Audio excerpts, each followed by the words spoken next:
Assalamualaikum, sir. This is the members of our group.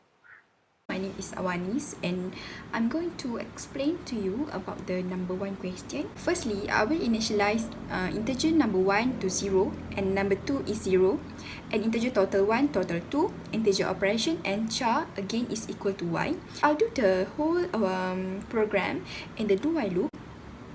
So first of all, it will display enter an even round number limited between 10 to 30. Then it will ask the user to key in the number 1 and the condition is number 1 is less than 10 or number 1 is more than 30 or number 1 divisible by 2 not equal to 0. It will display wrong input. Please insert a proper input and it will prompt and get the number 1 from the user again. And then for the number 2, it is just the same with the number 1. So we ask the user to key in the number 2. So after we finish number 1 and number 2, it will display your first num and your second num. It will ask the user to choose the operation, press 1 to plus and press 2 to minus. So while the operation is not equal to 1 and operation is not equal to 2, it will display wrong input. Please insert a proper input. So it will key in from the user the operation. So this is the formula. So total 1 is equal to number 1 plus number 2 and total 2 is number 1 minus number 2. So I use the switch operation. So for the case 1, it will display number 1 plus number 2 is equal to total 1, or if the user choose number 2, in the case 2, number 1 minus number 2 is equal to total 2. After we finish, the program will ask, do you want to do another calculation? And we will ask the user to key in whether y or n. While gain is equal to y, it will repeat the whole program. If the user enter n, it will end the program. So I will show you the result. Okay, it says here that enter even round number limited between 10 to 30. So for example, if I enter the number 11, so it say that wrong input, please insert a proper input. So if I enter the 28, so it is true. So we proceed to the number 2. For example, number 2, I put like 31. It will display wrong input. Or I put the 32. It also will display the wrong input. Please insert a proper input. I will key in number 30. And it will display our correct first number and our correct second number. So it asks us to choose the operation, press 1 to plus and press 2 to minus. So I would like to press 1. Then it will display 28 plus 30 is equal to 58 and it will ask us, do you want to do another calculation? If I want to do one more, so I just put the y and it will repeat the whole program again. So I will put the number. So if I press 3, it will say that wrong input, insert a proper input. So I want to minus it. So I choose 2 and it will display 30 minus 20 is 10. So do you want to do other calculation? I did 1, so I put n and it will end the program. Okay, this is the pseudocode for question 1. Start, and number 2 is declare variable number 1, number 2, total 1, total 2, operation and again. So initialize number 1 is equal to 0, number 2 is equal to 0 and again is equal to y. So while again is equal to y, we prompt and get number 1. So while number 1 is less than 10 or number 1 is more than 30 or number 1 is divisible by 2 is not equal to 0, it will display a wrong input. Please insert a proper input and then we prompt and get number 1 again. After that, we will prompt and get number 2. So while number 2 is less than 10 or number 2 is more than 30 or number 2 is divisible by 2 is not equal to 0, it will display wrong input. Please insert a proper input. So we prompt and get number 2 and will display number 1 and number 2. Next is we prompt and get operation. So while operation is not equal to 1 and operation is not equal to 2, it will display wrong input. Please insert a proper input and we prompt and get operation. So if the operation is equal to 1, then total 1 is equal to number 1 plus number 2, and if operation is 2, then total 2 is equal to number 1 minus number 2 and it will display the total. And lastly is the end. So that's all for the pseudocode for the question number 1. Assalamualaikum. My name is Dania Batrisha, ID 1800243. I will present on question 2. This question asks to make a program that finds the frequency of each digit in a given integer by user. The sample given here is 1, 2, 2, 3, 4, 5. The program will accumulate the number present for every digit in the input. Number present meaning its frequency. This program will give the frequency of the digit 0 to 9 based on the user input. Now, I will show an algorithm in the form of flowchart. We start by declaring and initializing variables. Variables num, I, j, frequency, and remainder are declared, and I is initialized as 0. This initializing as 0 allows the repetition of finding the frequency of every digit, which is 0 to 9, in the input by the user. As I said earlier, the program will obtain an integer input from user. The first condition is I less than 0. I must be less than 0 as digits only consist of numbers 0 to 9. As I is currently 0 as initialized previously, the condition of I less than 0 is true. So we initialize frequency as 0 and j as num input by user. J is initialized as num to avoid confusion between the variable's name. The second condition is j more than 0. This loop is to calculate the frequency of every digit in the input integer. As j is initialized as num and j is more than 0, it will satisfy the condition, so remainder is calculated by j modulo 10. By this way, we can find the remainder digit of the integer by user. Let's say the user input the integer of 201. We attain remainder 1. Then, the third condition checks if the remainder, which is now 1, is equal to I or not. As I is 0 and remainder is 1, they are not equal. So we divide j, which is 201, by 10, which gives us 20.1. Since we are declaring j as integer data type, j will be 20. Then the loop repeats. 201 is more than 0. And the second loop, 20 is more than 0, repeats. And then the third loop, 2 is more than 0, repeats. The loop will repeat until the last digit, which is placed as first digit in integer input by user. When 2 is divided by 10, it will give us 0. Once the condition of j more than 0 is not satisfied, the frequency and I will be displayed. I is currently 0. 1 will add to I, so now I is 1. We repeat the outer loop as I equals to 1 now. The same steps previously are repeated to get the frequency of digit 1 in the integer input. Steps are repeated until I equals to 9, as that is the maximum digit. Once I reaches 10, the condition of I less than 10 is false, so the program will end. Now, we will look at the coding. The header file, #include iOS stream, is used for input and output stream. This allows the usage of cin and cout. Namespace is used to define the context in which names are defined, because we cannot have the same name in a program. We will look at the main function. The program has two loops, the inner loop and the outer loop. The outer loop displays the output of frequency of every digit from 0 to 9. The inner loop does the calculation by counting how many frequency there is for every digit in the user input. All the variables are declared as integer data type. I is initialized as 0, which will cover the representation of digit 0 to 9 as the loop repeats. The value will increase by 1 for every outer loop repetition. For example, user input integer 8501. 8501 modulo 10, we will get 1.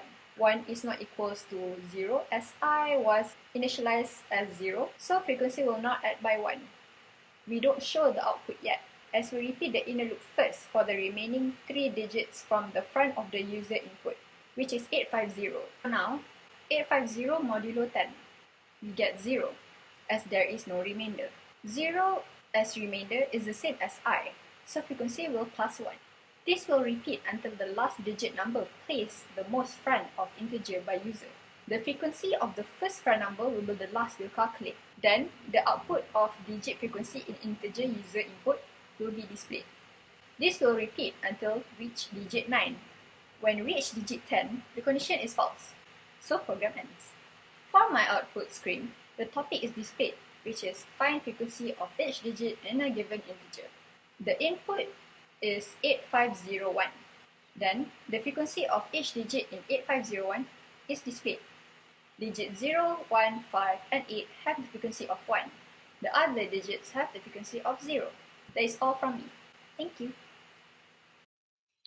Assalamualaikum warahmatullahi wabarakatuh. My name is Muhammad Nasir bin Muhammad Nasir, and today I will be presenting on assignment 1, structured programming and database for question 3. So in this question, it us to determine how much of an area to leave uncut so that the harvested area is reforested in a certain period amount of time. So in our question, we have to assume that the area has a total of 14,000 acres, with 2,500 acres are uncut, and our reforestation rate is 0.02.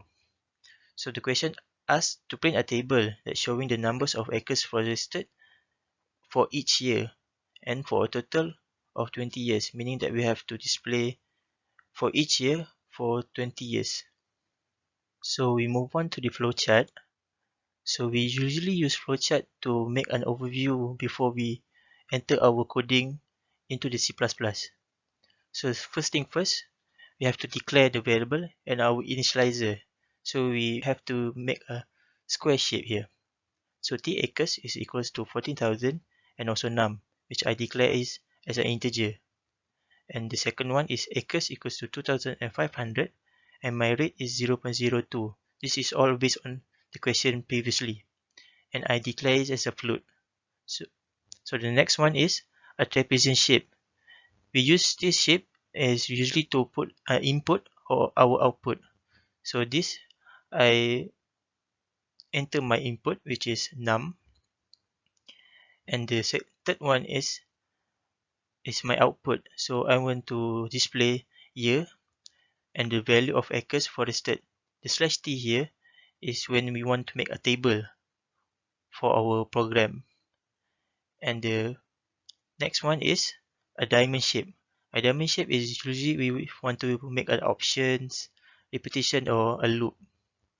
So here I declare year is equal to 0 and year must be less than num. This is my condition here. It will keep repeating until it satisfies the condition, and if it's false, it will end the program. So if the condition is true, then it will execute the acres, which I declare first as a 2,500 equals to the acres plus the rate, which is 0.02 times with the acres. So we get a new value of acres. This is my formula to create for each year total or the value of the acres forested. Then next we display the year and the acres, and next is year plus plus. Year plus plus means for our initializer is 0, then we add 1. So it will go back to the initial statement till it reaches to the final condition where it is false, and then the program will be executed. Okay, so we move to the last part, which is the coding itself. So first thing first, we must declare our library. So we must put include IOStream to declare cin and cout. So the next one is using namespace std. We usually put this to ensure that our computer know that the cin and cout code and its functionalities. And in main is our body program. So in our body program, we first must declare our variable, which is the first one is t acres equals to 14,000 and also num, which I declare is as integer. And the next one is acres equals to 2,500 and also rate is equal to 0.02. I declare it as a float, which means that I want these two numbers, these two variables in a decimal number. So first, I prompt and get to enter the number of the year, which means how many years that I want to execute to be displayed in the program. So we move to the most important part, which is the loop itself. So in the loop, I initialize year is equal to 0 and year must be less than num and year plus plus, meaning that as long as the year is satisfy the conditions, it will keep repeating the loop. And in the loop itself, I have the formula, which is acres equals to acres plus rates multiplied with acres. So I get the current value of the acres. So the last one is I want to display year and also my acres. So here is my program. I will execute it. So it asks to enter the number. So based on the question, it wants us to display or print for 20 years. So we enter 20. And then we got here. So we got the value of the acres forested for each year from year 1, which is 2,550, and for the last one, which is 20th year, which is 3,740.87. So that's all for me. Thank you. Okay, Assalamualaikum warahmatullahi wabarakatuh. So my name is Amir Ashraf bin Makbaz. So today I will explain about the question 4 in my assignment. So this question need to design a program that calculate the money I will get if invested an amount of money at a fixed interest rate compounded yearly. So we start with the flowchart first. We'll start with the start, and then declaring variable I, J, years, rate, amount, and total. So I will use from and get amount, years, and rate because I want to get the info from the user. So after that, calculating the rate, rate equal to rate over 100 because I want the rate in the percent. So next one is declaring total equal to amount because I want to the amount value in calculation over here. So I will use for do loop to display the amount of investment that I will get at the end of the years.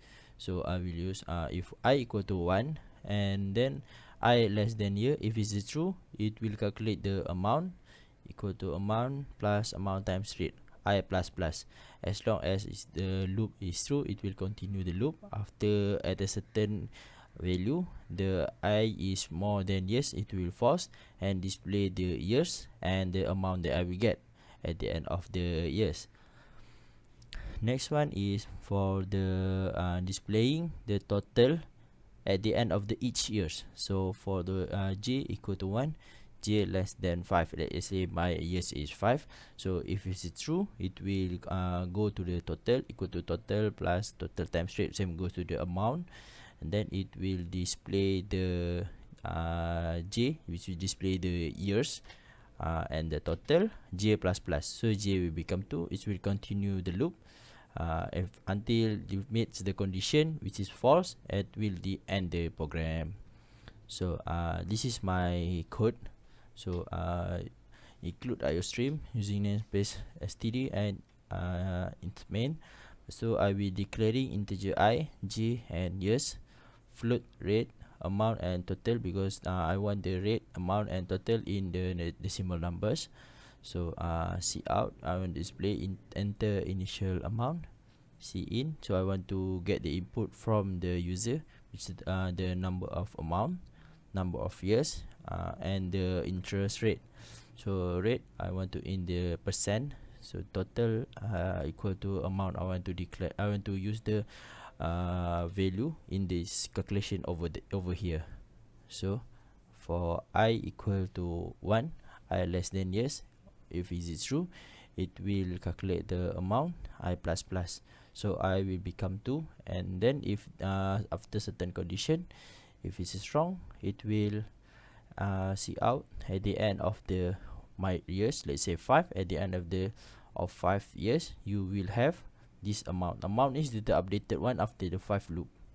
Okay, then the next one is for displaying the number the total after each years. So for J equal to 1, let's say my years is 5.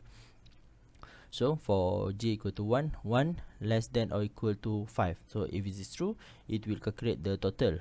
Total will equal to total plus total times rate. So it will display at the end of the first if then the 1 years, you will have the total that will be calculated over here. See out J plus plus. Okay, J will become 2. 2 is less than 5. So it will continue the loop. The total will be used is the total the updated one. The total that display over here. So total equal to total plus total times rate.